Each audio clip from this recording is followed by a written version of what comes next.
তো বন্ধুরা, এর ভিডিও একদিন আগে আপনারা দেখলেন যে এর কিডনিটা খারাপ হয়ে গেছে, পুরোপুরি ড্যামেজ হয়ে গেছে। তারপরে সেকেন্ড ডে আমি আসার পরে ওকে দেখতে পাচ্ছেন নাকে অক্সিজেন লাগানো আছে, অক্সিজেন সাপোর্ট ছাড়া ও থাকতে পারছে না।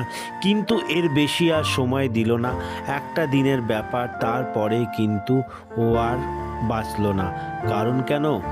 এই যে কিডনি খারাপ হয়ে গেলে কিন্তু এদের বাঁচানো যায় না বেশিরভাগ ক্ষেত্রে। সেই জন্য বলবো, আপনাদের ডগি যদি একটু ঝিমিয়ে থাকে, মাঝে মাঝে বমি করে, অবশ্যই ডক্টরের কাছে নিয়ে যান, ডক্টর কনসাল্ট করুন। সময় থাকতে ট্রিটমেন্ট দিলে কিন্তু এরা বেঁচে যেতে পারে, আরও কয়েক বছর ভালো থাকতে পারে। এরও বয়স 7 বছর হয়নি, কিন্তু কিডনি খারাপ হয়ে গেছে। কিছু কিছু খাবার আছে, আপনারা যদি ভুল করে খাইয়ে দেন তাহলেও সমস্যা হয়। তাই জন্য বলবো, ডক্টরের কাছে নিয়ে যান। আর ভিডিওটা প্রচুর পরিমাণে শেয়ার করুন। আনকাট রিয়েল ভিডিও থাকে আপনাদের জন্য, আপনাদের বাড়ির ডগিকে ভালো রাখার জন্য কি করা যেতে পারে সেই সাজেশন এই চ্যানেলে থাকে। প্লিজ সাবস্ক্রাইব করে রাখবেন। ধন্যবাদ।